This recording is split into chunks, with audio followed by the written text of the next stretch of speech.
બે વસ્તુ એવી છે જે કચ્છને કુદરતે આપી છે, એક દરિયો અને બીજું દરિયાદિલી. ખારો દરિયો, ખારું રણ, ખારાશથી ભરેલા પ્રદેશના માણસોના મન મીઠા છે. અડધી રોટલી ખાઈને પણ ખુશ રહે એવા વ્યક્તિઓ અહીં દીઠા છે. કઠિન પરિસ્થિતિમાં પણ મહેનતથી બદલી નાખે છે ભાગ્યની રેખા.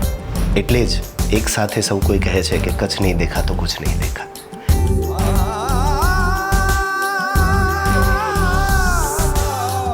તંત્ર સમાજથી અલગ ન હોઈ શકે. તંત્ર પણ સમાજનો ભાગ છે. ઓછો વરસાદ, અછત આ કચ્છની ઓળખ હતી. એક જમાનામાં જે લેન્ડ ઓફ ચેલેન્જીસ ગણાતું એ આજે લેન્ડ ઓફ ઓપોર્ચ્યુનિટીઝ. એટલે અપાર સંભાવનાઓની આ ભૂમિ છે જે આ પોતાનો વારસો છે, પોતાની પરંપરાઓ છે, એને કચ્છી માડુઓ ભૂલી નથી ગયા, એને સાચવીને રાખેલું છે. ભારત વર્ષના જેટલા પણ અલગ અલગ રાજ્યો છે એ તમામ રાજ્યોના લોકો આજે કચ્છમાં વસવાટ કરે છે. એટલે એક રીતે કચ્છ આજે મિની ઇન્ડિયા છે. કચ્છની કેસર, ખારેક છે એ પણ એક સારી ઓળખ પ્રાપ્ત કરી રહી છે. હવે તો ડ્રેગન ફ્રૂટનો પર્યાય આજે ઇન્ડિયામાં બની ગયું છે. ઉર્જા ક્ષેત્રમાં મેં વાત કરી આરી પાર્કની, કદાચ રાષ્ટ્રમાં ક્યાંય પણ ન થઈ હોય એ પ્રકારની કામગીરી થવા માટે જઈ રહી છે. પ્રવાસન ક્ષેત્રે એક ચહેરો કદાચ કચ્છ બની ચૂક્યું છે. આરોગ્ય છે, પર્યાવરણ છે, શિક્ષણ છે, તો આ બધામાં કલેક્ટર કચેરીની ભૂમિકા શું રહેતી હોય છે? સરહદી જિલ્લો છે એ પણ આંતરરાષ્ટ્રીય બોર્ડર આપણે ધરાવીએ છીએ. ઓપરેશન સિંદૂર દરમિયાન પણ બ્લેકઆઉટ, કદાચ જે જૂની પેઢી છે એ પેઢીને બ્લેકઆઉટની અંદાજો હતો. કચ્છના કોઈપણ વ્યક્તિ દુનિયાના કોઈપણ ખૂણે એ ત્યાં વસવાટ કરી રહ્યા છે તો પોતાનું લેન્ડ રેકર્ડ જોવા માટે એને સ્થાનિકે તલાટીની કચેરીમાં આવવાની જરૂરિયાત નથી. એ પોતાના મોબાઈલથી દુનિયાના કોઈપણ છેડેથી આ NEROના માધ્યમથી પોતાનું લેન્ડ રેકર્ડની ચકાસણી કરી શકતો હોય છે. સ્વામિત્વ યોજનામાં પણ આપણે ગામતરમાં પણ સર્વેની કામગીરી કરી રહ્યા છે. એ ડ્રોન ટેકનોલોજીના માધ્યમથી થઈ રહી છે. કચ્છી લોકોની મહેનત, કચ્છી લોકોની સૂઝબૂઝના કારણે જે વિકસિત ભારતનું આપણે સ્વપ્ન જોઈ રહ્યા છે, કચ્છ એ ઝળહળતો સિતારો એમાં ચોક્કસપણે હશે. કચ્છ કલેક્ટર તરીકે આપ એવા કયા કયા પડકારો જોઈ રહ્યા છો? ચોક્કસ એમાં કેટલી ચેલેન્જીસ હોઈ શકે છે. કેમ કે માઇગ્રેશનના કારણે યુવાનો બહાર જતા હોય છે, રોજગારીની અન્ય તકોના કારણે બહાર જતા હોય છે, પણ એમ છતાં પણ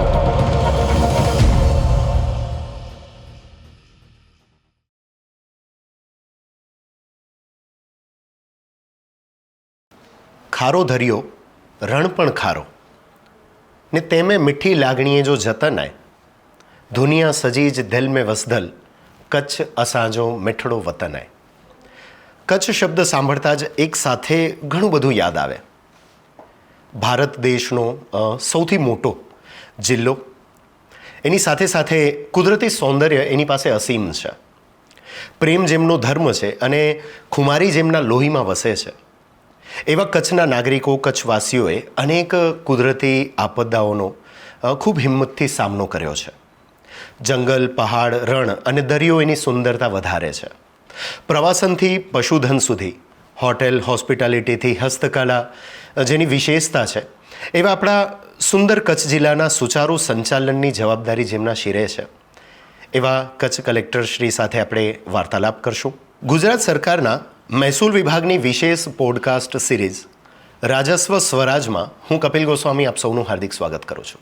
આગળ વાત કરી એ મુજબ અનેક વિવિધતાઓ અને વિશેષતાઓ ધરાવતા કચ્છ જિલ્લાની જવાબદારી જેમના કાર્યનો એક ભાગ છે, જેમની સાથેની અત્યાર સુધીની દરેક મુલાકાતમાં એક વાત જે મને અંગત રીતે સ્પર્શી ગઈ છે, જે છે એમનો સરળ સ્વભાવ અને એમની કાર્યશૈલી જે દરેક કર્મચારીને પ્રેરિત કરે છે. એવા IAS શ્રી આનંદ પટેલ સાહેબનું હૃદયપૂર્વક સ્વાગત છે. નમસ્કાર સર. સર, એક અંગત પરિચય આપવાનો મેં પ્રયાસ કર્યો.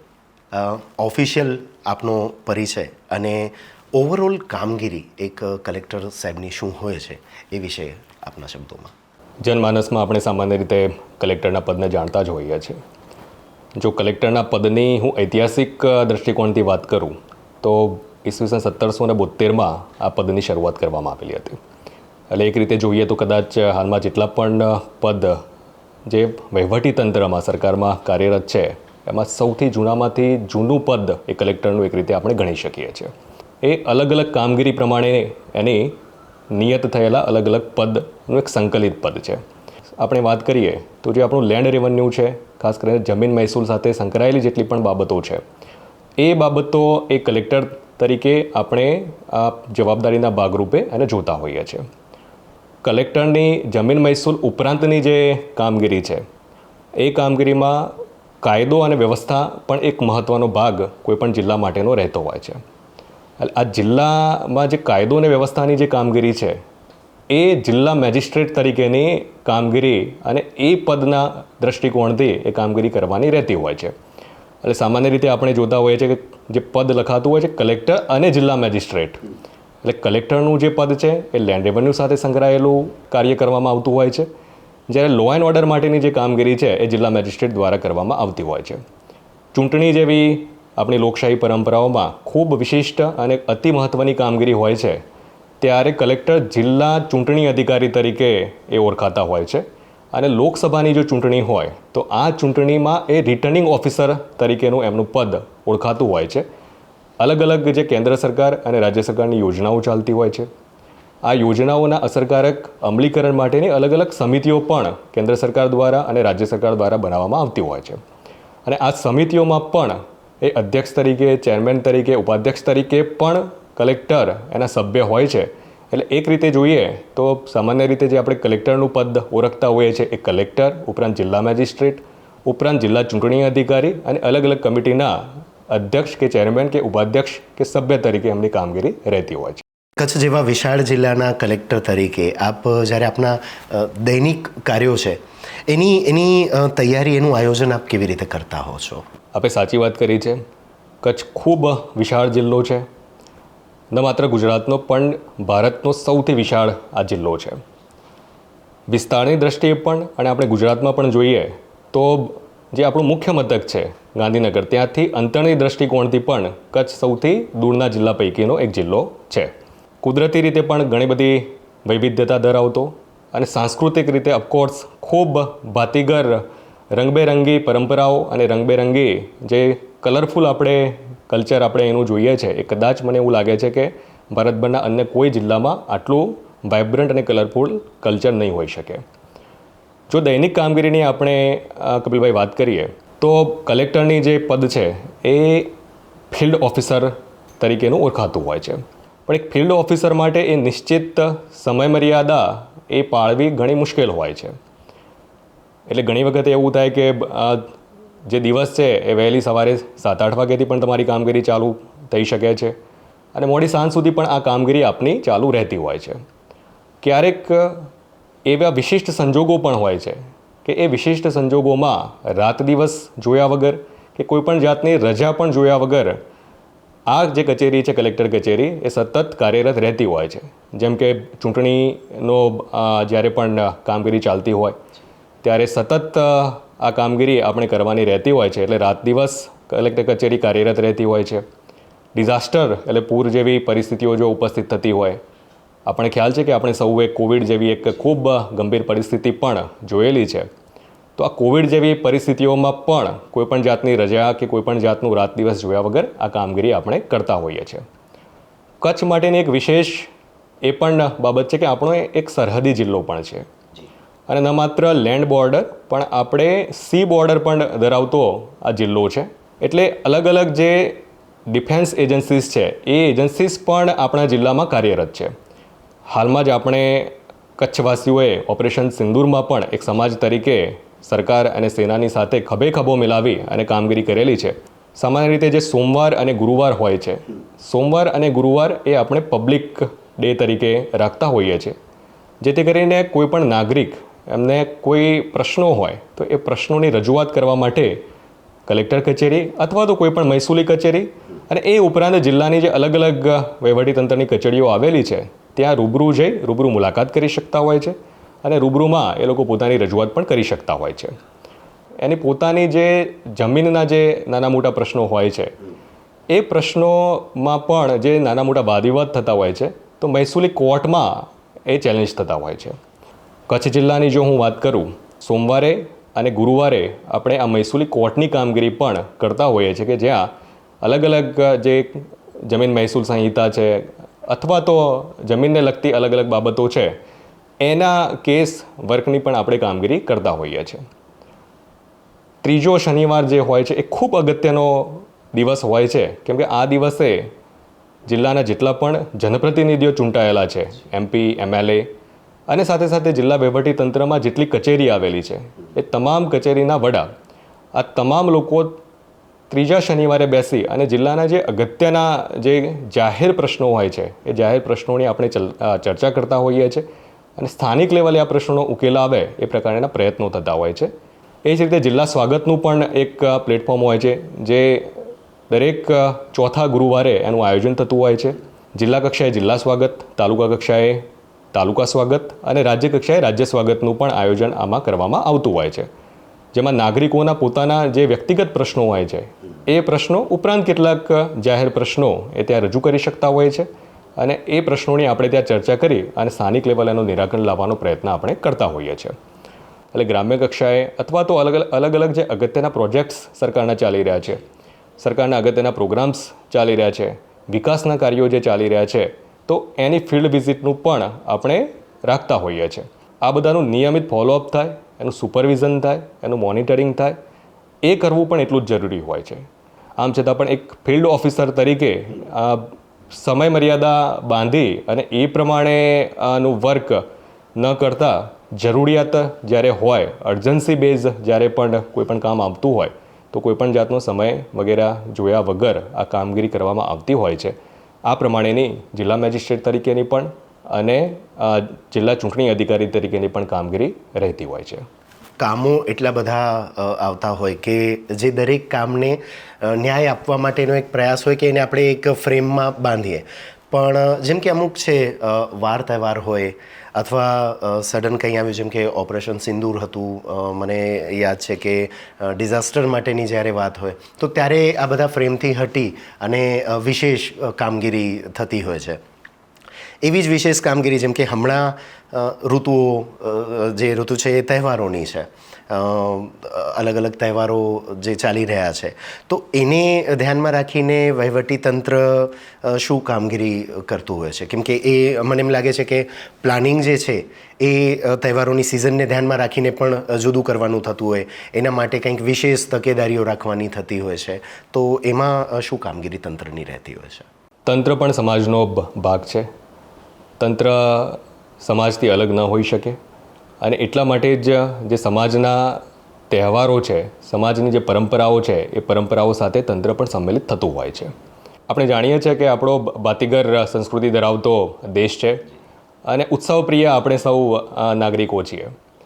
ત્યારે અલગ અલગ ઉત્સવો જ્યારે આયોજિત થતા હોય છે, એટલે એ ઉત્સવોના આયોજન દરમિયાન જે પ્રજા તરફથી ઉત્સવોનું આયોજન થતું હોય છે, એમાં ખાસ વિશેષ કરીને લો એન્ડ ઓર્ડર સચવાય એક ખૂબ મહત્ત્વનો મુદ્દો ત્યારે તંત્ર માટે રહેતો હોય છે. આપણે વાત કરી કે હાલમાં જે ઋતુ છે એ ઋતુ તહેવારોની છે, પણ સાથે સાથે આપણને ખ્યાલ છે કે ચોમાસાનું જે ઋતુ છે એ રોગચાળાની પણ ઋતુ રહેતી હોય છે. ત્યારે આરોગ્ય તંત્ર, પાણી પુરવઠા તંત્ર, આ બધા તંત્રો તરફથી પણ વિશેષ તકેદારી એમાં રાખવી જરૂરી જણાતી હોય છે. ક્યારેક ઉનાળાના દિવસોમાં જ્યારે હીટવેવ જેવી આપણને પરિસ્થિતિઓ ઉપસ્થિત થતી હોય તો એ પરિસ્થિતિઓ દરમિયાન પણ વિશેષ કેર શું રાખવાની છે એ પણ આરોગ્ય તંત્ર અને અલગ અલગ પંચાયતના તંત્રો તરફથી એ બાબતે કામગીરી કરવામાં આવતી હોય છે. આ આપણે વાત કરી જે પ્રજાકીય ઉત્સવો છે એની વાત કરી. પ્રજાકીય ઉત્સવો ઉપરાંત કેટલાક એવા ઉત્સવો છે કે એક રાષ્ટ્ર તરીકે આપણા સૌની એમાં એ ઉજવણી કરવાની એક ગૌરવ પણ આપણે અનુભવતા હોઈએ છીએ ને આપણી ફરજ પણ હોય છે. તો આ પ્રકારની સ્વાતંત્ર્ય દિવસની ઉજવણી હોય, પ્રજાસત્તાક દિવસની ઉજવણી હોય, ગુજરાત ગૌરવ દિવસની આપણે ઉજવણી કરતા હોય, તો આ વિશિષ્ટ દિવસોની ઉજવણીમાં જેટલો રોલ સમાજનો હોય છે એટલો જ રોલ ક્યાંક ને ક્યાંક તંત્રનો પણ રહેતો હોય છે.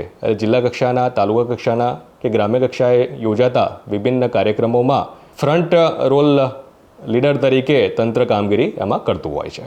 એની સાથે સાથે સ્થાનિક સામાજિક મુદ્દાઓ છે, જેમ કે આરોગ્ય છે. આપણે હમણાં જ વાત કરી કે ચોમાસાની ઋતુ છે તો એ તહેવારોની સાથે સાથે રોગચાળાની પણ ઋતુ કહેવાય છે. ઉનાળો હોય છે તો આપણે વિશેષ જગ્યાએ રહીએ છીએ કે જ્યાં ઠંડુ પ્રદેશ પણ આપણી પાસે છે અને ઉષ્ણ પ્રદેશ, ગરમ પ્રદેશ પણ આપણી પાસે છે.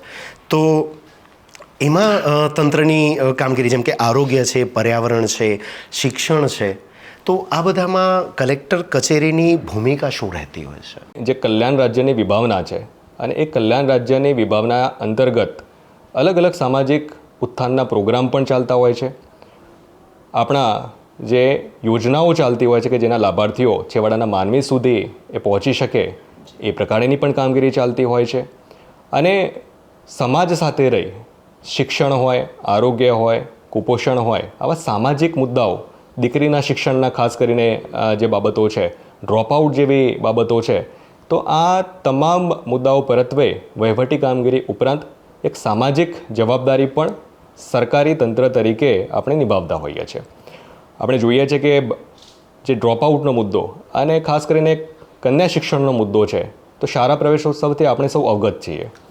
અને શાળા પ્રવેશોત્સવમાં તંત્ર, સમાજ અને સ્થાનિક લેવલે, ગ્રામ્ય લેવલે સામાજિક સંસ્થાઓ તરફથી પણ જે કામગીરી થયેલી છે એના પરિણામો આપણે જોઈ શકીએ છીએ કે ઓલમોસ્ટ 100% જેટલું આ જે નામાંકન આપણા દીકરા દીકરીઓનું સ્કૂલમાં થઈ રહ્યું છે.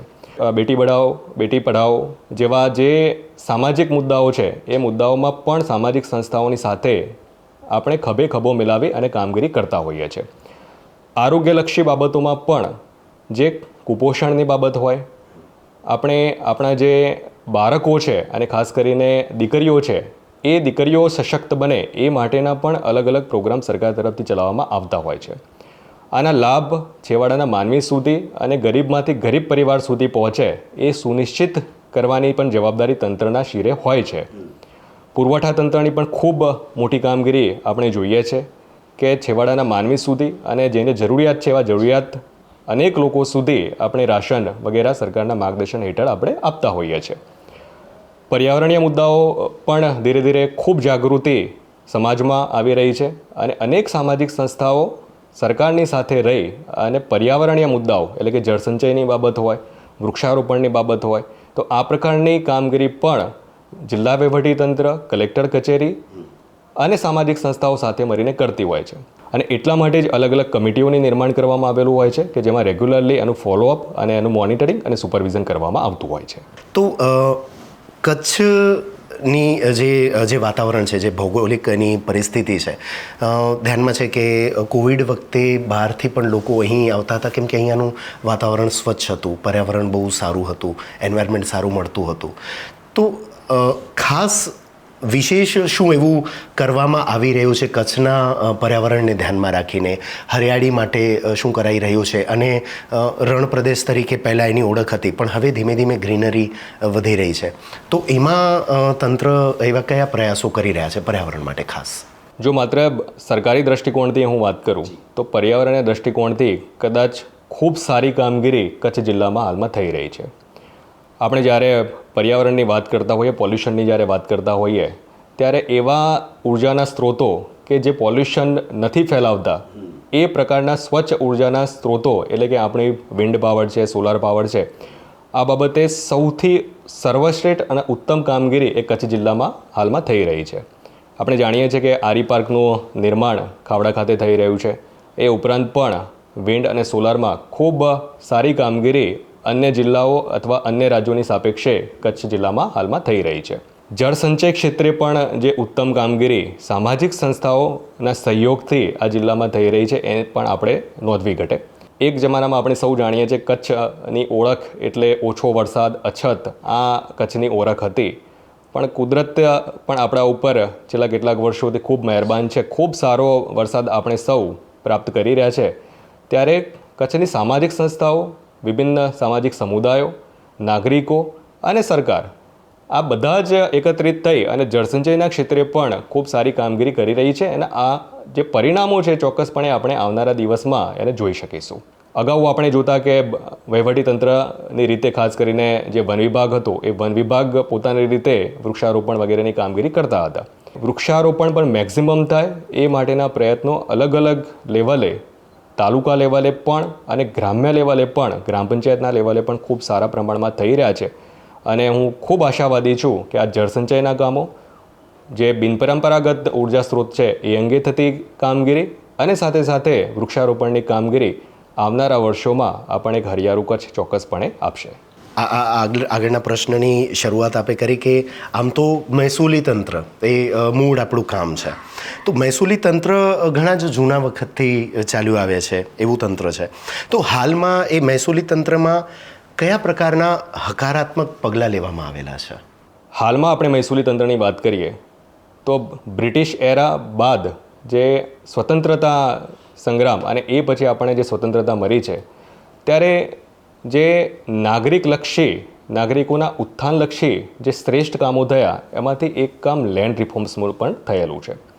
વિવિધ જે અલગ અલગ પરિસ્થિતિઓમાં જમીન મહેસૂલને લગતી બાબતો હતી, એ જમીન મહેસૂલને લગતી બાબતોમાં ખૂબ સુધારાઓ એમાં કરવામાં આવેલા છે. અને હાલમાં એ સુધારાઓ બાદ એનું સરળીકરણ થાય અને ટેકનોલોજીનો મેક્સિમમ એમાં યુઝ થાય એ બાબતે ખૂબ પ્રયાસો કરવામાં આવેલા છે. એટલે આપણે મહેસૂલી તંત્રની જો ચોક્કસ વાત કરીએ તો જેમ કે NEROR કરીને આપણું એક ખૂબ સુંદર મજાનું પ્લેટફોર્મ રાજ્ય સરકારશ્રી દ્વારા ડેવલપ કરવામાં આવેલું છે. એટલે કે મહેસૂલી તંત્રમાં સૌથી અગત્યનો એ એનો લેન્ડ રેકોર્ડ છે. આ લેન્ડ રેકોર્ડ છે એ જ સૌથી મહત્ત્વનો પુરાવો છે. એ તંત્ર માટે પણ હોય અને જે તે ખેડૂત ખાતેદાર માટે પણ આ મહત્ત્વનો પુરાવો હોય છે. ઓવર ધી પીરિયડ વર્ષોના આ લેન્ડ રેકર્ડ્સ આપણી પાસે એક પરમેનન્ટ રેકર્ડ તરીકે ઉપસ્થિત થયેલા છે. એટલે અત્યાર સુધીમાં આ જેટલા પણ રેકર્ડ છે મેન્યુઅલી રજિસ્ટર્ડ અલગ અલગ રજિસ્ટરમાં એ નોંધાયેલા હોય છે, એ આપણી પાસે રહેતા હતા. ગુજરાત સરકાર દ્વારા આ તમામ જે લેન્ડ રેકર્ડ જે અગત્યનું છે, એટલે કે જે સામાન્ય ભાષામાં આપણે 7/12 કહેતા હોય છે, 6 નંબરની એની નોંધોની આપણે વાત કરતા હોઈએ છીએ, 8 નંબરની આપણે વાત કરતા હોઈએ છીએ, જે ખેડૂતો ખાતેદારનું જે મહત્ત્વનો એક પુરાવો છે. તો આ મહત્ત્વનું જેટલું પણ મહેસૂલી તંત્ર છે એ આપને જાણીને આનંદ થશે કે તમામનું ડિજિટલ ફોર્મમાં એને સ્કેનિંગ કરવામાં આવેલા છે. એટલે આ તમામ મહેસૂલી જે પરમેનન્ટ રેકર્ડ છે એ આપણી પાસે ડિજિટલ ફોર્મમાં આજે અવેલેબલ છે. ન માત્ર એનું ડિજિટાઇઝેશન કરવામાં આવેલું છે, પણ NEROR કરીને આ જે ઓનલાઈન પ્લેટફોર્મ છે, ઓપન પ્લેટફોર્મ છે, જેના ઉપર કોઈપણ નાગરિકને ઇઝીલી એક્સેસ ત્યાં થઈ શકે છે. ત્યાં આપણા તમામ સર્વે નંબરના તમામ જે અગત્યનું મહેસૂલી રેકર્ડ છે એને ઉપલબ્ધ બનાવવામાં આવેલું છે. એટલે માની લો કોઈ કચ્છના કોઈપણ વ્યક્તિ દુનિયાના કોઈપણ ખૂણે એ ત્યાં વસવાટ કરી રહ્યા છે, તો પોતાનું લેન્ડ રેકર્ડ જોવા માટે એને સ્થાનિકે તલાટીની કચેરીમાં આવવાની જરૂરિયાત નથી. એ પોતાના મોબાઈલથી એની પાસે ઇન્ટરનેટની કનેક્ટિવિટી હોય તો દુનિયાના કોઈપણ છેડેથી આ NERORના માધ્યમથી પોતાનું લેન્ડ રેકર્ડની ચકાસણી કરી શકતો હોય છે. આવું જ એક અગત્યનું પ્લેટફોર્મ એ ઈ-ધરાનું પ્લેટફોર્મ છે, જે મહેસૂલી નોંધો, કેમ કે મહેસૂલી ફેરફારો પણ કોઈપણ પ્રોપર્ટીમાં થતા હોય છે, એટલે વહેંચણી થતી હોય છે. કૌટુંબિક હયાતીમાં પણ ઘણી વખતે માતા પિતા પોતાના સંતાનોને પોતાની પ્રોપર્ટીમાં નામ એમનું દાખલ કરાવતા હોય છે. વેચાણ વ્યવહારો થતા હોય છે. બેંક વગેરેમાં જ્યારે જમીન વગેરે ગીરવે મુકાતી હોય છે તો ત્યારે એના પણ બોજા વગેરે ઉત્પન્ન થતા હોય છે. તો આ પ્રકારની જે નોંધો છે એ નોંધની નોંધણી કરવા માટે ઈ-ધરાનું જે અગત્યનું પ્લેટફોર્મ છે, અને આ ઈ-ધરાના પ્લેટફોર્મના માધ્યમથી આસાનીથી કોઈપણ નાગરિક છે એ પોતાની જમીનનો ઉતારાઓ, જે સામાન્ય લેંગ્વેજમાં આપણે ઉતારા એને કહેતા હોય છે, જમીનના ઉતારા, તો એ સર્વે નંબરના એ જમીનના ઉતારા આસાનીથી આ ઈ-ધરાના મારફતેથી આપણે કાઢી શકતા હોય છે. એક બીજું જે પ્લેટફોર્મમાં જે આપણે ટેકનોલોજીકલ ઇન્ટરવેન્શનની વાત કરીએ તો IORAનું પ્લેટફોર્મ છે. આ પ્લેટફોર્મ કેમ કે જમીન છે, જમીનના વિભિન્ન પ્રકારના ઉપયોગો પણ થતા હોય છે. એટલે એના ખેતી માટેનો ઉપયોગ થતો હોય છે, ઔદ્યોગિક હેતુ માટે, રહેણાંક હેતુ માટે, વાણિજ્યિક હેતુ માટે, ક્યારેક શૈક્ષણિક, એ પ્રકારના હેતુઓ માટે પણ જમીનનો ઉપયોગ થતો હોય છે.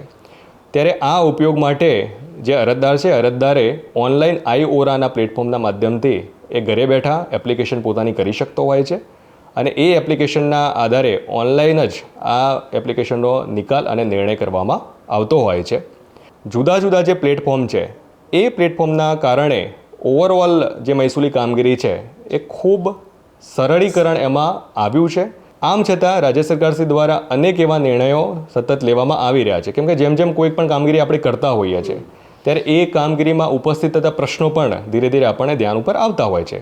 અને જ્યારે પ્રશ્નો નાગરિકો તરફથી પણ આપણને મળતા હોય અને વહીવટીતંત્રના પોતાના અનુભવના આધારે પણ જ્યારે મળતા હોય ત્યારે પુનઃ એનું મૂલ્યાંકન કરી એમાં સરળીકરણ કરવામાં આવતું હોય છે. જેમ કે હાલમાં જ ખૂબ ઐતિહાસિક નિર્ણય ગુજરાત સરકાર દ્વારા કરવામાં આવેલો છે. સામાન્ય રીતે આપણે નવી શરત, જૂની શરત આ શબ્દો સાંભળતા હોઈએ છીએ, પણ ખૂબ સારો નિર્ણય કરતાં આ પ્રકારની મોટાભાગની નવી શરતની, એટલે ખાસ કરીને સાંથણીમાં આપેલી જમીનો હોય, ગણોત ધારા હેઠળની જમીનો હોય, અથવા તો ઇનામ નાબૂદી ધારા, અલગ અલગ ક્ષેત્રોમાં અલગ અલગ ધારા, ગણોત ધારા કે ઇનામ નાબૂદી ધારા આવેલા છે. એ ધારા હેઠળની જે જમીનો આવેલી હોય તો સામાન્ય રીતે આપણે એને નવી શરત તરીકે ગણતા અને એ નવી શરતને જૂની શરતમાં ફેરવવા માટે પ્રીમિયમ જે તે અરજદારે ભરવાનું રહેતું હતું.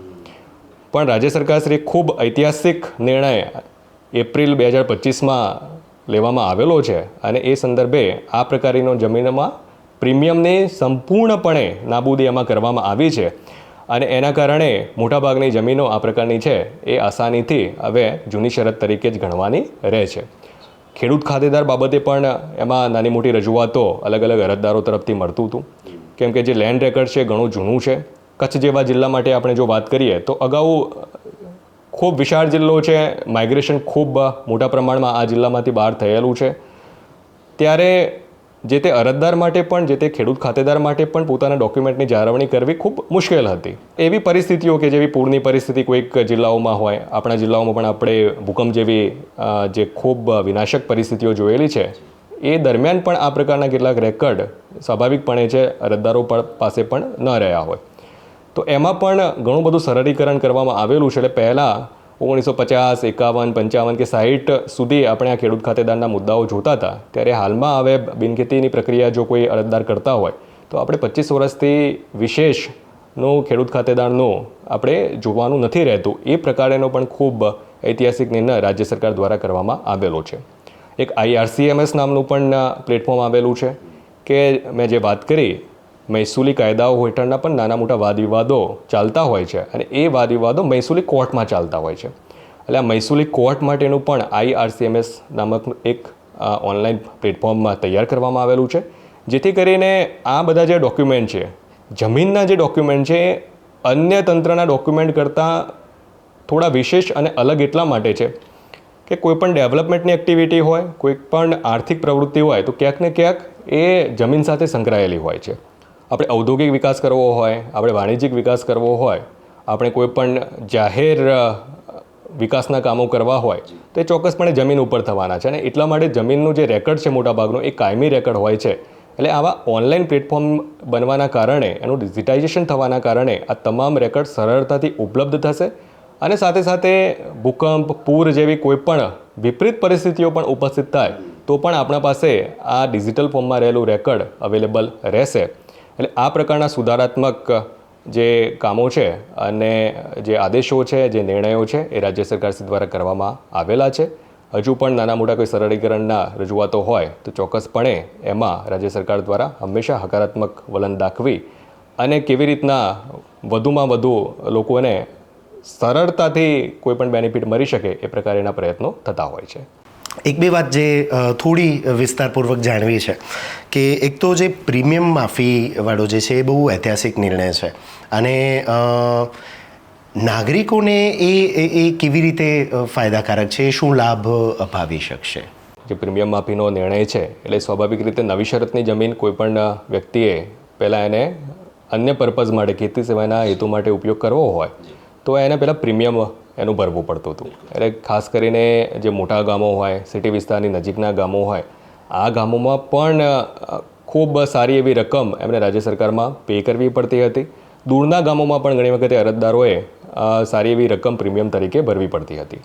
પણ આ નિર્ણયના કારણે આ પ્રકારની જે પ્રીમિયમ છે એ પ્રીમિયમ હવે ભરવાનું રહેતું નથી અને સુઓ મોટો એને જૂની શરતની ગણવાની રહે છે. આપણે આ બાબતે ખૂબ સારી કામગીરીને આગળ વધારતા આવા જે સર્વે નંબરો છે એ સર્વે નંબરોને સુઓ મોટો ધ્યાન ઉપર લઈ અને જૂની શરતમાં ફેરવવા માટેની પણ પ્રક્રિયા હાથ ઉપર ધરેલી છે. એ કામગીરી હાલમાં ચાલી રહી છે. એટલે કોઈપણ નાગરિકને આ બાબતે મામલતદાર કચેરી સુધી ન જવું પડે અને તંત્ર પોતાની રીતે ફાઇન્ડ આઉટ કરી અને આવા બધા જે સર્વે નંબર છે એને જૂની શરતમાં ફેરવવાની કામગીરી હાલમાં કરી રહી છે. પ્રીમિયમ સિવાયની જે ખૂબ સારી કામગીરી જો હું ધ્યાન ઉપર મૂકું, ખાસ કરીને ગામતર માટેની, તો સ્વામિત્વ યોજનામાં પણ ખૂબ ઐતિહાસિક કામ હાલમાં થઈ રહ્યું છે. આપણે જાણીએ છીએ કે સિટી એરિયામાં સિટી સર્વે લાગુ કરવામાં આવેલું હોય છે, એટલે સીમતરની જે જમીનો છે, સીમતરની જમીનોને સર્વે નંબર આપણે આપતા હોઈએ છીએ અને માપણી વગેરે પણ થયેલી હોય છે. શહેરી વિસ્તારમાં સિટી સર્વેના માધ્યમથી પણ પ્રોપર્ટી કાર્ડ બનાવવામાં આવતું હોય છે, જેથી કરીને શહેરીજનો પાસે એમની પોતાની જે પ્રોપર્ટી છે એ પ્રોપર્ટીનો એક લીગલ ડોક્યુમેન્ટ એમની પાસે રહેતો હોય છે. અને એ લીગલ ડોક્યુમેન્ટ ક્યારે પણ એમને લોન વગેરે લેવી હોય અથવા કોઈ પણ જાતના ટ્રાન્ઝેક્શન વગેરે કરવું હોય તો એમને ખૂબ સરળતા વહીવટી રીતે પણ અને લીગલી રીતે પણ રહેતી હતી. ગામતરમાં આ બાબતે ભૂતકાળમાં સર્વે નથી થયેલું, એના કારણે ક્યાંક ને ક્યાંક ગામતરમાં ચોક્કસ લીગલાઇઝ ડોક્યુમેન્ટ મેળવવો ઘણી વખતે મુશ્કેલી થતું અને ગામતરની પ્રોપર્ટી ઉપર પણ ક્યારેક આપણે કોઈ લોન વગેરે લેવી હોય તો એ મુશ્કેલી સ્થાનિક લેવલે અનુભવાતી.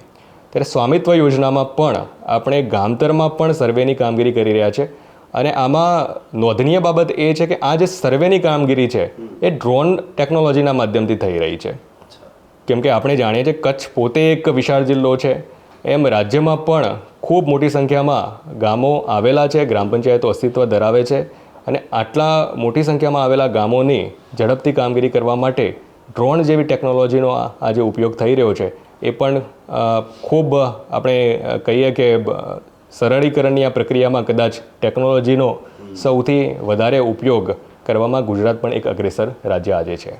જમીનના વિવાદો ને એ બધા એવા છે કે જે બહુ લાંબી ચાલતી પ્રક્રિયાઓ છે, તો એ બધી પ્રક્રિયાઓનો બહુ જલ્દી નિવેડો આવે એના માટેના આ બધા કાયદા, એમાંનો એક લેન્ડ ગ્રેબિંગ નો જે કાયદો છે એના વિશે થોડી માહિતી કે એ કેવી રીતે કામ કરે છે અને એનો લાભ લોકો કઈ રીતે લઈ શકે. જે આઈઓરાના પ્લેટફોર્મની મેં વાત કરેલી છે, એટલે કોઈ પણ નાગરિક સરળતાથી જો એમની જમીનમાં લેન્ડ ગ્રેબિંગ કે એવું કંઈ જણાતું હોય તો એ આપણને આઈઓરાના પ્લેટફોર્મ ઉપર રજૂઆત કરતા હોય છે. આ રજૂઆતની આપણે તપાસ અધિકારી મારફતે તપાસણી કરાવતા હોઈએ છીએ અને ત્યારબાદ એની એક કમિટી રાજ્ય સરકારશ્રી દ્વારા એક્ટમાં જોગવાઈ કરી બનાવવામાં આવેલી છે. તો આ કમિટીમાં આ બાબતની આપણે સંપૂર્ણપણે ચર્ચા કરતા હોઈએ છીએ અને કંઈ પણ આપણને એમાં લેન્ડ ગ્રેબિંગ જેવું જણાતું હોય તો ચોક્કસપણે એમાં આપણે કાર્યવાહી પણ કરતા હોઈએ છીએ. જેના કારણે જેમ સરકારી જમીનમાં નાના મોટા પ્રશ્નો હોય તો એની એક નિશ્ચિત જોગવાઈઓ લેન્ડ રેવન્યુ કોડમાં કરવામાં આવેલી હતી. લેન્ડ ગ્રેબિંગ એક્ટના મારફતે પ્રાઇવેટ જમીનમાં પણ આ પ્રકારની કંઈ મુશ્કેલીઓ હોય તો એ મુશ્કેલીઓમાં તંત્ર જેટલું પણ મદદરૂપ થઈ શકે એ મદદરૂપ થવાનો આ પ્રયાસ છે અને એ આઈઓરાના માધ્યમથી જ એની એપ્લિકેશન કરવાની રહેતી હોય છે અને એ એપ્લિકેશન થતાં જે નિયત એની તપાસની એક સિસ્ટમ છે એ નિયત સિસ્ટમ પ્રમાણે એની તપાસની આપણે કરાવી અને નિર્ણય એમાં કરતા હોઈએ છીએ. મહેસૂલ તંત્રનું આને આપણે મુખ્ય મૂળ કામ જે છે એ ગણીએ તો એની સાથે આપણે વાત કરી કે ડિઝાસ્ટરનું છે, પછી કોવિડ જેવી જ્યારે પરિસ્થિતિ આવી હતી, પ્રોટોકોલનું ધ્યાન રાખવાનું હોય છે, એના રિગાર્ડિંગ કામ હોય છે અને ખાસ કરીને હમણાં જ્યારે ઓપરેશન સિંદૂર જે થયું તો આ બધા જે બધી બાબતો બની, જે બધી ઘટનાઓ થઈ, એમાં કચ્છ ક્યાંક એ હંમેશા રાષ્ટ્રીય ફલક ઉપર એ નામમાં રહ્યું, એ ચર્ચાતું રહ્યું. તો એ બધા કાર્યો વિશેની થોડી માહિતી, જેમ કે ડિઝાસ્ટર માટેનું આપણું કેવી રીતે પ્લાનિંગ થતું હોય છે, પછી કોવિડ એક બહુ મોટી સમસ્યા આખી વિશ્વ લેવલે આવી હતી, પણ એમાં પણ બહુ સારી રીતે કામગીરી આપણે અહીં કરી શક્યા છીએ અને સાથે સાથે તાજું જે આપણે કહીએ તો ઓપરેશન સિંદૂર, તો એ બધામાં તંત્રનું યોગદાન કેવું રહ્યું અને શું કામગીરી થઈ. અને ખાસ કરીને ડિઝાસ્ટરની પરિસ્થિતિઓમાં તુરંત જ બાકીની દૈનિક કામગીરી કરતાં ડિઝાસ્ટરની પૂર, અછત, કોવિડ, કોઈપણ રોગની મહામારી, આ પ્રકારની જે કામગીરીઓ હોય છે એ ખૂબ મહત્ત્વની અને ટાઈમ બાઉન્ડ પ્રકારની કામગીરી હોય છે. એટલે કે ત્વરિત રિસ્પોન્સ એમાં આપવો જરૂરી હોય છે.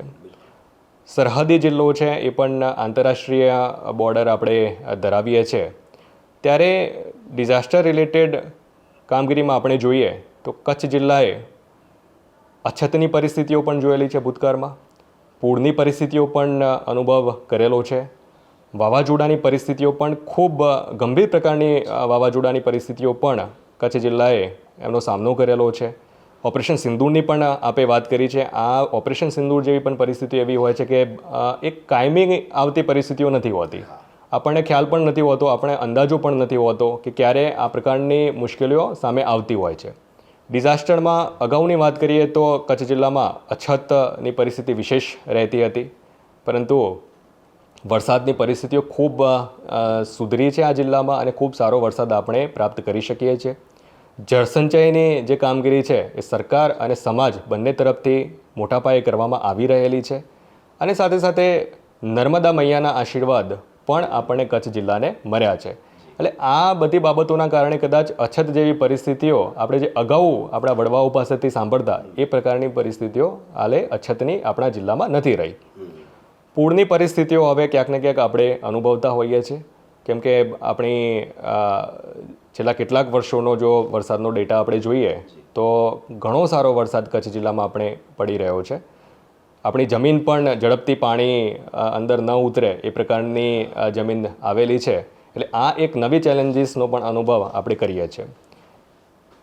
ભૂતકાળમાં આપણે કંડલાનું પણ અને એ પછી આ બિપરજોય જેવા વાવાઝોડાને પણ આપણે સહન કર્યું છે.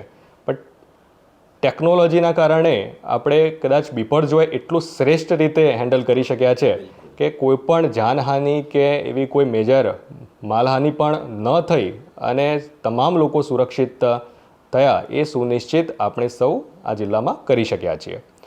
કોવિડ, કેમ કે કચ્છ જિલ્લો પ્રગતિના પંથે છે, વિકાસના પંથે છે, એટલે એક રીતે હવે કચ્છ માત્ર કચ્છીઓનું નહીં પણ સમગ્ર ભારત વર્ષના જેટલા પણ અલગ અલગ રાજ્યો છે એ તમામ રાજ્યોના લોકો આજે કચ્છમાં વસવાટ કરે છે. એટલે એક રીતે કચ્છ આજે મિની ઇન્ડિયા છે.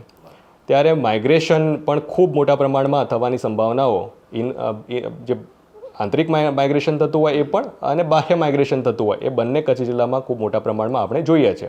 ત્યારે કોવિડ જેવી પરિસ્થિતિઓમાં આ માઇગ્રેશનના મુદ્દાની સાથે જે રોગચાળો છે એને નિયંત્રણ કરવાની કામગીરી અને એ કામગીરીમાં સ્વૈચ્છિક સંસ્થાઓનો તંત્રની સાથે ખભે ખભે મિલાવીને કામગીરી પણ આ જિલ્લામાં આપણે જોયેલી છે.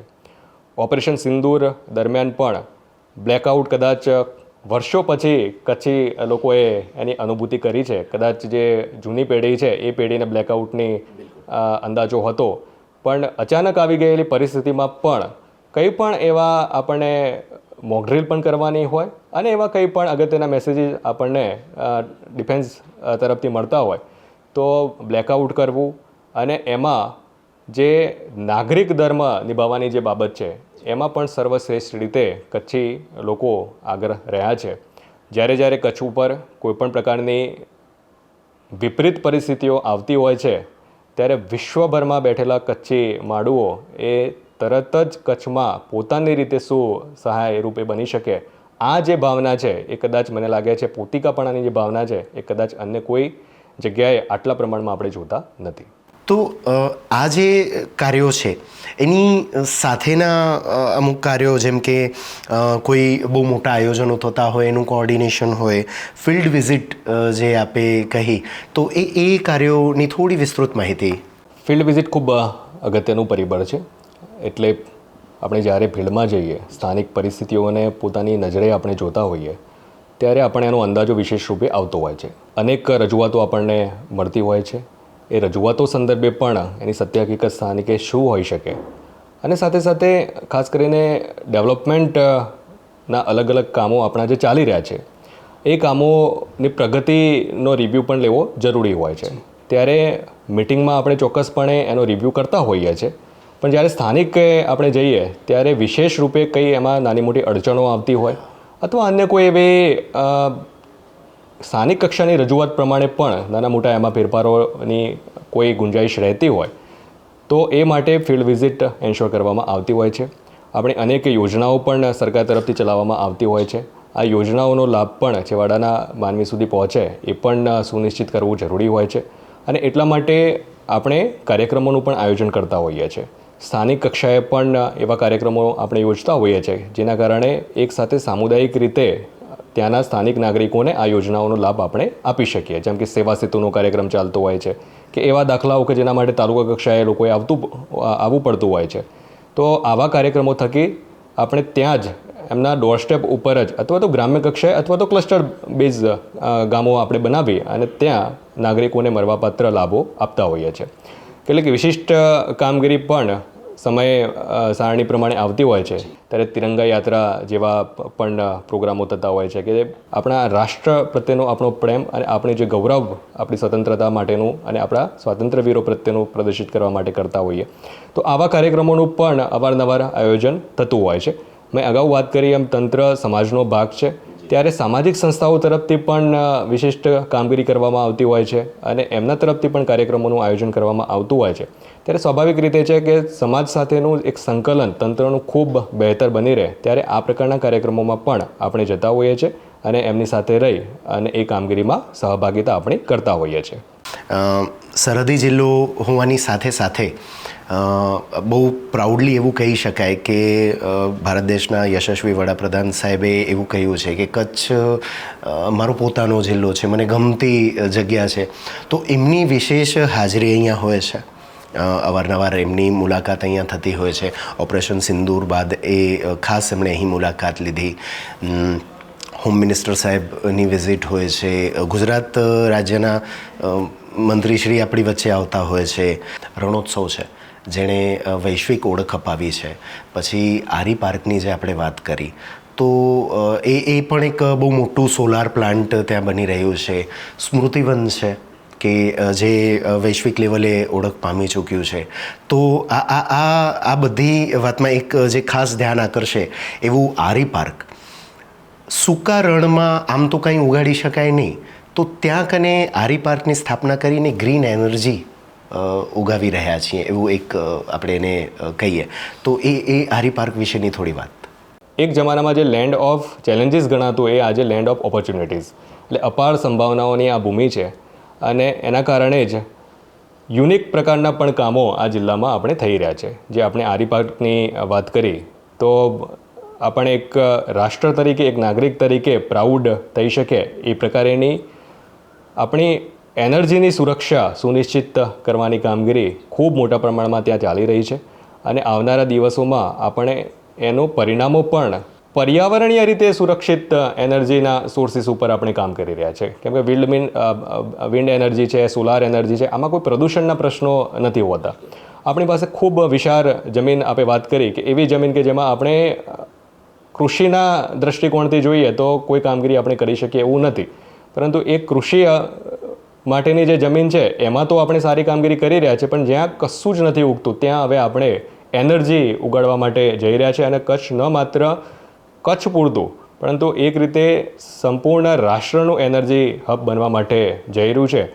આ આપણા માટે મને લાગે છે આવનારા સમયમાં એક સૌથી મોટી ગૌરવપ્રદ બાબત આ જિલ્લાની ઓળખ સ્વરૂપે પ્રસ્થાપિત થનાર છે. એટલે એ યશ કલગીમાં એક ઓર પીછું આ પણ ઉમેરાશે. પ્રવાસન, કૃષિ, પશુપાલન, હસ્તકળા આ બધું કચ્છની ઓળખ હવે બની ગયું છે.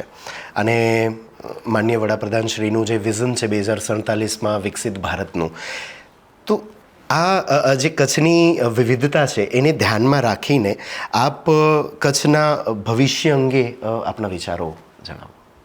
કદાચ સારો વરસાદ કે એવું બધું કચ્છને અથવા ફળદ્રુપ જમીન કચ્છને કુદરતે નહીં આપી હોય, પણ હું હંમેશા કહું છું 2 વસ્તુ એવી છે જે કચ્છને કુદરતે આપી છે, એક દરિયો અને બીજું દરિયાદિલી. અને એના કારણે જ કચ્છ વિપરીત પરિસ્થિતિઓમાં પણ સંભાવનાઓને શોધી કેન્દ્ર સરકાર અને રાજ્ય સરકારના અગત્યના પ્રોજેક્ટ્સના સહારે અને પોતાની દરિયાદિલીના સહારે ખૂબ આગળ વધી રહ્યું છે. અને ન માત્ર 1-2 ક્ષેત્રોમાં પરંતુ વિભિન્ન ક્ષેત્રોમાં આપણે જોઈએ છે તો ઘણી બધી ઓપોર્ચ્યુનિટીઝ આ જિલ્લામાં હું જોઈ રહ્યો છું. ઉર્જા ક્ષેત્રમાં મેં વાત કરી આરી પાર્કની, એટલે કદાચ રાષ્ટ્રમાં ક્યાંય પણ ન થઈ હોય એ પ્રકારની કામગીરી આ ભૂમિ ઉપર ઉર્જા ક્ષેત્રમાં થવા માટે જઈ રહી છે. અને કચ્છનો જે ખેડૂત છે એ હંમેશા પ્રગતિશીલ માનસિકતા ધરાવતો ખેડૂત રહેલો છે. એટલે આપણા જે પરંપરાગત પાકો છે એ પાકો તો લઈ રહ્યા છે, પણ એના સિવાય હોર્ટિકલ્ચરમાં ખૂબ સુંદર કામ કચ્છ જિલ્લામાં થઈ રહ્યું છે. હોર્ટિકલ્ચરમાં પણ આપણે વાત કરીએ, આપણી કચ્છની કેસર બાદ આપણી કચ્છની જે ખારેક છે એ પણ એક સારી ઓળખ પ્રાપ્ત કરી રહી છે. હવે તો ડ્રેગન ફ્રૂટમાં પણ કચ્છ કદાચ એક રીતે ડ્રેગન ફ્રૂટનો પર્યાય આજે ઇન્ડિયામાં બની ગયું છે. અને અલગ અલગ એરિયામાં જ્યારે વિઝિટ દરમિયાન ખેડૂતોને આપણે મળીએ છીએ ત્યારે પ્રાકૃતિક કૃષિ બાબતે અને ફાર્મર્સ જે પ્રોડ્યુસર ઓર્ગેનાઇઝેશન FPO આપણે કહેતા હોઈએ છીએ એ બનાવવામાં પણ કચ્છે ખૂબ સુંદર કામગીરી કરેલી છે. ડેરી ક્ષેત્રમાં પણ અપાર સંભાવનાઓ આ જિલ્લામાં આપણે જોઈ શકીએ છીએ. કચ્છ માટે એ કહેવામાં આવતું હોય છે કે જેટલું માનવ વસ્તી છે એના કરતાં પશુધન આ જિલ્લામાં વિશેષ છે. ત્યારે ડેરી ક્ષેત્રમાં પણ આવનારા દિવસોમાં અપાર સંભાવનાઓ આપણે જોઈએ છે અને એ ક્ષેત્રમાં પણ ખૂબ સુંદર કામગીરી થઈ રહી છે.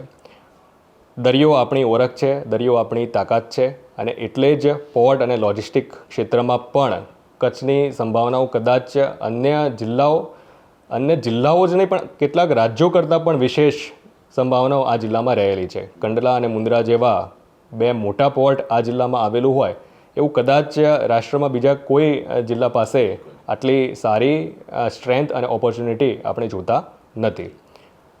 ખૂબ મોટો દરિયા કિનારો છે ત્યારે મત્સ્યપાલન ક્ષેત્રે પણ આવનારા દિવસોમાં હું વિકાસની અપાર સંભાવનાઓ જોઈ રહ્યો છું અને કચ્છી લોકોની મહેનત, કચ્છી લોકોની સૂઝબૂઝના કારણે આ તમામ ક્ષેત્રોમાં આગામી દિવસોમાં જે વિકસિત ભારતનું આપણે સ્વપ્ન જોઈ રહ્યા છે, વિકસિત ગુજરાતનું આપણે જે સ્વપ્ન જોઈ રહ્યા છે એમાં કદાચ મને લાગે છે કચ્છ એ ઝળહળતો સિતારો એમાં ચોક્કસપણે હશે. એ સંભાવનાઓ હું આજે જોઈ રહ્યો છું ને એ અંગે હું આશાસ્પદ પણ છું.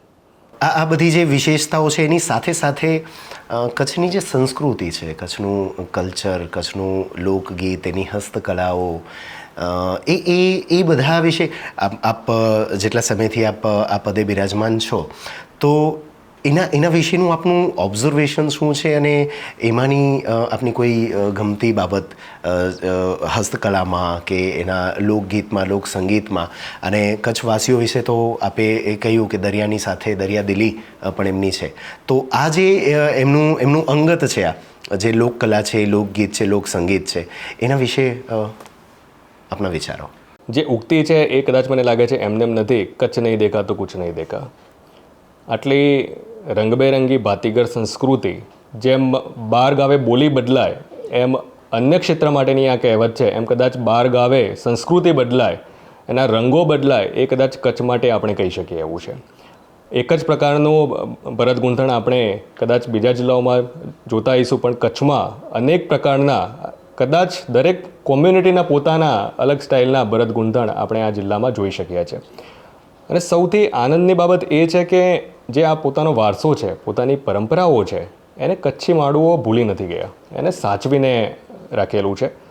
ચોક્કસ એમાં કેટલી ચેલેન્જીસ હોઈ શકે છે કેમ કે માઇગ્રેશનના કારણે યુવાનો બહાર જતા હોય છે, રોજગારીની અન્ય તકોના કારણે બહાર જતા હોય છે, પણ એમ છતાં પણ જે સૌ જાણીએ છીએ કે ટુરિઝમની ઓપોર્ચ્યુનિટી અને ગુજરાતમાં ટુરિઝમનો આપણે વાત કરીએ પ્રવાસન ક્ષેત્રે એક ચહેરો કદાચ કચ્છ બની ચૂક્યું છે. આપણી વ્હાઇટ રણ, એમાં ધોરડો ખાતે થતો રણોત્સવ, એ ઉપરાંત પણ માંડવી ખાતેના બીચની આપણે વાત કરીએ, આદરણીય શ્યામજી કૃષ્ણ વર્મા એમનું દેશ પ્રત્યેનું આપણે જે યોગદાન છે એ યોગદાનને ક્યારે પણ આપણે ભૂલી શકીશું નહીં. ત્યારે એમની ભૂમિના દર્શન કરવા, ત્યારે આપણી પ્રકૃતિ અને જે ભાતીગર સંસ્કૃતિ છે, એટલે પ્રકૃતિ અને સંસ્કૃતિ બંને એટલી વિશાળ પ્રમાણમાં અને વિશિષ્ટ પ્રમાણમાં આ જિલ્લામાં આવેલી છે કે આપણે આપણા હેન્ડીક્રાફ્ટમાં પણ આવનારા દિવસોમાં એનું એક્સપોર્ટ થાય એ ઓપોર્ચ્યુનિટી પણ આપણે ચોક્કસપણે જોઈ શકીએ છીએ. એટલે પ્રવાસન ક્ષેત્ર, સર્વિસ સેક્ટર એ પણ કચ્છમાં ખૂબ સંભાવના ધરાવતું ક્ષેત્ર છે અને એમાં ખૂબ સારા કામો પણ હાલમાં થઈ રહેલા છે. અને આવનારા દિવસોમાં જે સ્થાનિક લોકો છે એ સ્થાનિક લોકોના પ્રયાસોથી પણ, તંત્ર અને સ્થાનિક લોકોના પ્રયાસોથી ખૂબ સારી ઓપોર્ચ્યુનિટી અને સંભાવનાઓ વિકાસની આ ક્ષેત્રમાં આપણે જોઈ શકીએ છીએ. સાહેબ, આપે જે ઉક્તિની વાત કરી એને મેં મારા શબ્દોમાં લખવાનો એક પ્રયાસ કર્યો છે જે મને ગમશે, હું આપના સુધી પહોંચાડીશ કે ખારો દરિયો, ખારું રણ, ખારાશથી ભરેલા પ્રદેશના માણસોના મન મીઠા છે. અડધી રોટલી ખાઈને પણ ખુશ રહે એવા વ્યક્તિઓ અહીં દીઠા છે. કઠિન પરિસ્થિતિમાં પણ મહેનતથી બદલી નાખે છે ભાગ્યની રેખા. એટલે જ એક સાથે સૌ કોઈ કહે છે કે કચ્છ નહીં દેખા તો કુછ નહીં દેખા.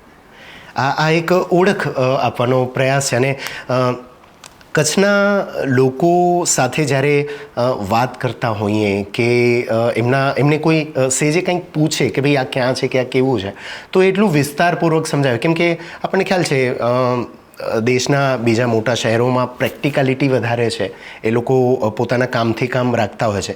પણ અહીંયા હજી લાગણી અને માનવતા એ થોડા બચેલા છે, એ જીવિત છે. અને એને કદાચ હું આપની વાત સાથે જ એને જોડીશ કે કેમ કે એમણે પોતાના મૂળ નથી મૂક્યા, રૂટ્સ સાથે હજી એ જોડાયેલા છે, પોતાની સંસ્કૃતિ નથી મૂકી. હવે કચ્છ કલેક્ટર તરીકે આપ એવા કયા કયા પડકારો જોઈ રહ્યા છો કે આ હજી ચેલેન્જીસ છે અને આને કેવી રીતે એને આગળ લઈ જઈ શકાય? જો વહીવટી દૃષ્ટિકોણથી હું ચેલેન્જીસની વાત કરું તો મુખ્ય મથકથી જે છેવાડાના આપણા વિસ્તારો આવેલા છે એ વિસ્તારો સુધીનું અંતર પણ વિશેષ છે. વિશાળ ભૂભાગમાં આપણી પાસેની અનસર્વેડ લેન્ડ પણ હતી. એ અત્યાર સુધી એક ચેલેન્જ હતી, પરંતુ જે રીતના એનર્જી ક્ષેત્રનું કામગીરી ત્યાં થઈ રહી છે એટલે લાગે છે કે એ ચેલેન્જીસ પણ હવે ઓપોર્ચ્યુનિટીમાં તબદીલ થયેલી છે. નાના મોટા પ્રશ્નો, વહીવટી પ્રશ્નો ચોક્કસપણે રહેતા હોય છે. એ પ્રશ્નો બાબતે આપણાથી થતા તમામ પ્રયાસો કરતા રહેતા હોઈએ છીએ. ત્યારે વિશેષ એવી કોઈ ચેલેન્જીસ હાલમાં તો જોઈ શકાતી નથી. એક વાત આવે સ્વમૂલ્યાંકનની, કે જ્યારે આપણે આપણું કોઈ કામ કરતા હોઈએ તો એના એક માર્ગદર્શક તરીકે, એક લીડર તરીકે આપની એ ટીમ કામ કરતી હોય છે, તો આપ એને કેવી રીતે મૂલવશો કે એવા કોઈ સંજોગો આવ્યા, આવી કોઈ પરિસ્થિતિ થઈ અથવા એવી કોઈ ચેલેન્જ આવી જેને સક્સેસફુલી આપની ટીમે પાર પાડી હોય? દૈનિક કામગીરીમાં આપણે રિવ્યૂ, મોનિટરિંગ, સુપરવિઝન કરતા હોઈએ છીએ. પણ આપણી ટીમ છે એ ટીમવર્ક અને ટીમની ક્ષમતા છે એ કોઈ વિશિષ્ટ પરિસ્થિતિઓ જ્યારે ઉપસ્થિત થતી હોય છે એ વિશિષ્ટ પરિસ્થિતિઓમાં ખાસ પરખાતી હોય છે. આપણા જિલ્લામાં નજીકના ભૂતકાળની જો વાત કરીએ તો બિપરજોયની એક એવી ભયંકર પરિસ્થિતિ ઉપસ્થિત થયેલી હતી, કુદરતી પરિસ્થિતિ હતી. પરંતુ જિલ્લા વહીવટીતંત્ર તરીકે પણ અને સમાજ અને સ્વૈચ્છિક સંગઠનોના સહિયારા પ્રયત્નોથી મેં વાત કરી એમ કોઈપણ જાતની જાનહાનિ ન થાય. કેમ કે ક્યારેક કુદરતી પરિસ્થિતિઓ ઉપસ્થિત થતી હોય છે, આપણા હાથમાં નથી હોતી. આ બધી પરિસ્થિતિઓ અચાનક ઘણી વખતે ઉપસ્થિત થતી હોય છે અને એને નિવારવી, સંપૂર્ણપણે નિવારવી એ આપણા હાથમાં નથી હોતી. પરંતુ આપણો પહેલો ટાર્ગેટ એ કોઈપણ પ્રકારની જાનહાનિ ન થાય એ જ હંમેશા રહેતો હોય છે. ક્યાંક નાનું મોટું માલસામાનનું નુકસાન ચોક્કસપણે આપણે એ પણ નિવારવાના પ્રયત્નો કરતા હોય, પણ આપણો ભાર હંમેશા કોઈ જાનહાનિ ન થાય એના ઉપર થતું હોય છે. ઓપરેશન સિંદૂર દરમિયાન પણ ખૂબ સારું કોઓર્ડિનેશન, કેમ કે અલગ અલગ એજન્સીઝ વચ્ચેનું કોઓર્ડિનેશન પણ મહત્ત્વનું છે. ડિફેન્સની અલગ અલગ એજન્સીઝ જે આપણા જિલ્લામાં આવેલી છે, જિલ્લા વહીવટીતંત્રના અલગ અલગ જે ડિપાર્ટમેન્ટ્સ આવેલા છે, અને સાથે સાથે કોઈ પણ ઇન્ફોર્મેશન હોય તો એ તાત્કાલિક અસરથી ગ્રામ્ય લેવલ સુધી પહોંચતી થાય એ માટે ગ્રામ્ય કક્ષાનું જે આપણું માળખું છે એ ચૂંટાયેલા જનપ્રતિનિધિનું હોય, વહીવટીતંત્રનું હોય કે સંસ્થાકીય માળખું હોય, એટલું મજબૂતાઈથી આપણે એ દરમિયાન જોઈ શક્યા છીએ કે કદાચ ખૂબ સારું સંકલનની અનુભૂતિ આપણને થઈ છે. આ પ્રકારની કામગીરીની સાથે સાથે સિવિલ ડિફેન્સની તાલીમમાં પણ આપણે જોઈએ છીએ તો ખૂબ મોટી સંખ્યામાં લોકો ઉત્સાહભેર સિવિલ ડિફેન્સની તાલીમ પણ એ દરમિયાન જોડાતા હતા. આપણે સૌ પ્રથમ વખત બ્રેલ લિપિના માધ્યમથી પણ સિવિલ ડિફેન્સની તાલીમો કચ્છ જિલ્લામાં, જે કચ્છ જિલ્લાના વહીવટીતંત્ર દ્વારા પોતાની રીતે આ બ્રેલ સાહિત્ય એમાં બનાવવામાં આવેલું હતું. તો સિવિલ ડિફેન્સની પણ ખૂબ સારી કામગીરી જે તે સમયે આપણી સંપૂર્ણ ટીમ દ્વારા કરવામાં આવેલી હતી. કેટલાક વિશિષ્ટ પ્રોગ્રામો પણ સરકાર તરફથી ચાલતા હોય છે, જેમ કે નીતિ આયોગ દ્વારા એસ્પિરેશનલ બ્લોકની પણ એક કામગીરી હોય છે, જેમાં આપણા 2 તાલુકાઓનો સમાવેશ કરવામાં આવેલો છે, રાપર અને લખપત તાલુકાનો. તો સ્થાનિક ટીમે ખૂબ સારી કામગીરી, જે પણ અલગ અલગ પેરામીટર્સ હતા એ પેરામીટર્સમાં આપણી સ્થાનિક ટીમે કરેલી છે.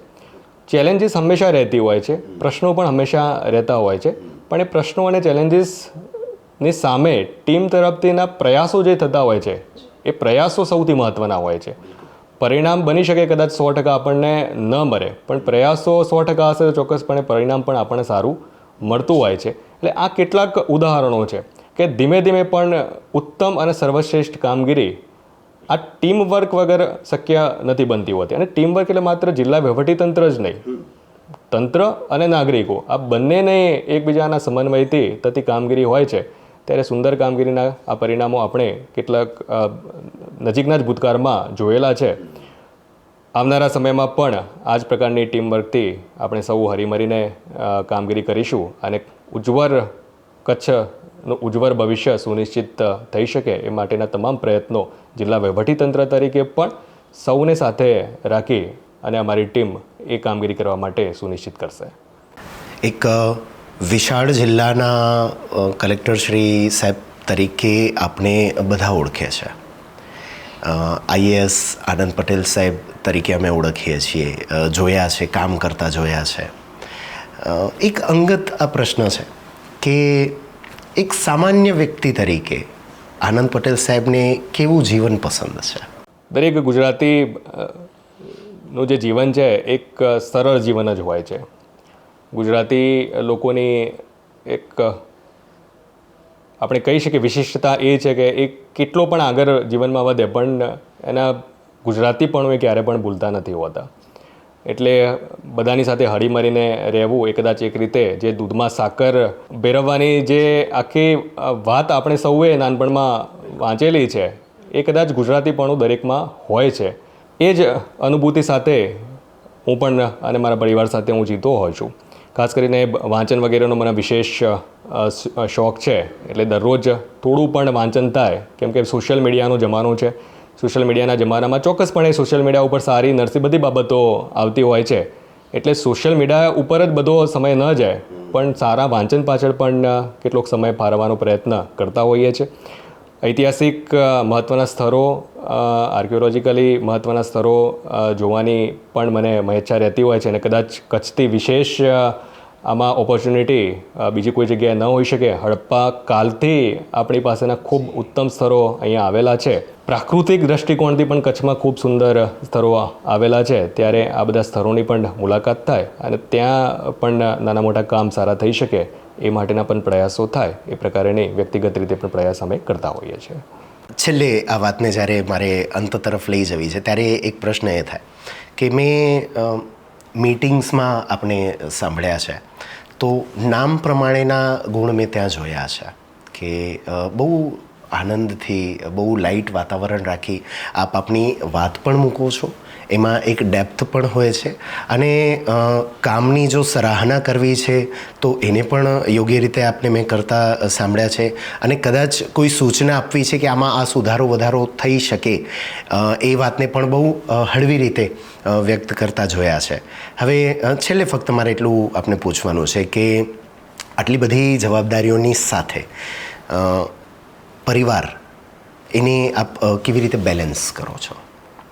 એક કુદરતે આપણે એક સારી કામ કરવા માટેની ઓપોર્ચ્યુનિટી આપેલી હોય છે અને જ્યારે તમે સંપૂર્ણ પ્રયાસ તમારો કરતા હોય છે ત્યારે એ સંપૂર્ણ પ્રયાસનો આત્મસંતોષ પણ હંમેશા રહેતો હોય છે.